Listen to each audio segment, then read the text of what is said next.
So can you tell me when and how you met your wife? So I was a student at UC Berkeley in California, and was introduced to my wife through like a neighbor, another student who was living close by. And when was that? So this was wow. What exact year was that? Is it 90? Wow. A while ago. Yeah, I was like, like 20 years ago almost now. Yeah. Okay, and then she was from Japan, so you decided to move to Japan together? Right, yeah. So I was like an Asian studies major, and was taking some Japanese courses, and so that's why we were introduced. And yeah, so we met there. She was on sabbatical. She was working for IBM Japan at the time, and was taking a year sabbatical to study business English because she wanted to get her MBA. And so that's when we met. She went back to Japan, and then a couple months later I finished up my degree, graduated, and then moved to Japan. And then you got married in Japan? Yep, we got married here in Japan, and then Kento was born. Our son Kento was born here in Japan as well. And then, as I said, she wanted to get, well, so at that time, you know, she told me like, you know, her purpose in life, she wanted to have a child. And that this was her like new purpose in life. But shortly after, like within 6 months of his birth, she was like, I'm sick of this life. I want my career back. So I was like, okay, that's fine. You know, I'll support you. And I knew, you know, she wanted to get her MBA from, you know, when I first met her, so it was understandable to me.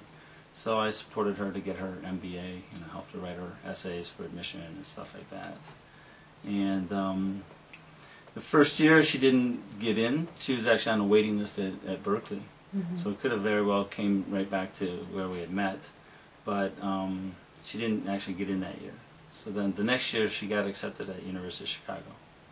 So I quit my job, and we packed up and moved to Chicago for her graduate school. And then I also applied for a program at Chicago and got accepted. So we were both graduate students in Chicago. And so in the MBA program she just had like 2 years of coursework to take. And then while you were living in Chicago you broke up? Or? No, we were, but you know, she was talking about divorce. I mean, that was really hard time. First of all, just moving there with, like, you know, Kento was 3 at the time, so with a very young child at the time, who was walking and stuff like that. So in Chicago is a very urban city, and we were right downtown. You know, University of Chicago is like south side of Chicago. It's a very urban area. So it was, I can remember that vividly. It was like getting off the airplane with 2 check-ins and a carry-on, and setting up a whole household to live there was really tough, especially with a kid, you know, to take care of and stuff. And I didn't know, but at the time, like the MBAs, they do like a summer internship, and so she came back to Tokyo to do her internship, and she took Kento with her and gave Kento to her parents to watch that summer. And I didn't know at that time, but she was talking about divorce with her parents at that time, saying that we were going to get divorced and stuff like that. And we went back, and at that time, like shortly after that first summer when she came back from her internship, my father passed away, and you know, it was like right during midterms, the week of midterm exams, and she's like, you know, my father was in the hospital, and they're like, you know, this doesn't look good, so if you want to see your father, you should come. They live in Michigan, so I was like, well, I should go to Michigan to see my father, you know, potentially for the last time. And she's like, well, I can't take care of Kento, so if you go, you have to take Kento with you. So I was like, okay, fine. You know, so Kento and I went off to Michigan, and then like within a week, my father passed away. And so it was good that I went to go there and stuff. Came back, And we started like counseling right after that. You know, because she was talking more about getting divorced and stuff. So was that in Japan or in Chicago? That was in Chicago. So, and the interesting thing was, like, she missed the first counseling session, or, you know, she came really late. It was like an hour-long counseling session, and she came like in the last 5 minutes of it. So then after that, she was just like, oh, you had all this opportunity to like bias her against, you know, my wife. So she's like, I'm not going to go anymore. So she basically stopped, you know, going to that. And so then, you know, I mean, we just kind of, you know, stayed together. And now, my parents got divorced when I was young. Actually, my mother took me when I was like 3 years old. So I never knew my father, except for, I can remember him one day in my life after my mother took me.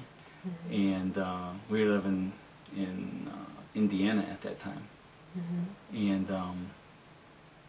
actually, I was too young to remember that time. And she took me to her parents' place in Michigan. And so I can remember one day when my father came to Michigan to, like, you know, see me. And I didn't know it at the time, but then it was my birthday. So he took me out to the store, got me, said, you can get one thing, whatever you want. And so that's the only recollection I have of my father from my childhood. And so that experience kind of made me very adverse to, like, divorce. I told myself when I was a kid, like, I never want to get divorced. I don't want to have my kids have to endure this kind of experience. And I told my wife that kind of thing. I said, you know, I don't want to, you know, ever get divorced and stuff.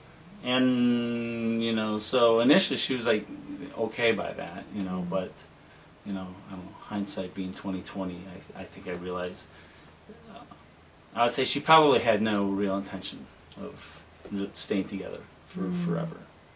Then it was shortly after, you know, Kenta was born. I mean, you know, shortly after that she was like, I want to have my career back. And then when she got her career back, it was like, okay, I want a divorce, you know. So I think, you know, ultimately in her mind, that's what she just wanted to have a kid and be on her own by herself, I think.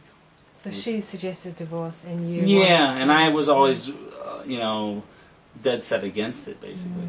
So we just kind of gammoned, you know, like endured for years. So we, she came back early. Well, she had finished her coursework, and I had her, you know, I was in social science major. So MBAs, they just do coursework. They don't have to write any, you know, dissertation or thesis, whatever. But in my program, we did. So, and then my father just died, and my aunt, who I was closest to on that side of the family, she was having trouble, and so I decided to stay. One, for doing the coursework, like, you know, there's like a lot of workshops on writing your theses and stuff like that. And then also I just wanted to reconnect with my family a lot because we've been living in Osaka for like 3 years. So I stayed, and there's no place. Her job was in Tokyo, but we had nothing in Tokyo. So she was like, I will go back to Tokyo. I will set stuff up, you know, start my job, find a place for us to live. Kento can stay with my parents, and you finish up here in Chicago. So that was the plan. So then after like 3 months, 4 months, then I followed to Tokyo. And then when I came to Tokyo, then Kento came back up to Tokyo. So we were all together then as a family again in Tokyo at that time. She was working for Oracle Japan at the time, big, you know, multinational corporation, making good money. She was a six-figure income as a recent, you know, top 10 school MBA graduate. And I was finishing up writing my thesis at that time. So when we first came in, I was still finishing up writing my thesis.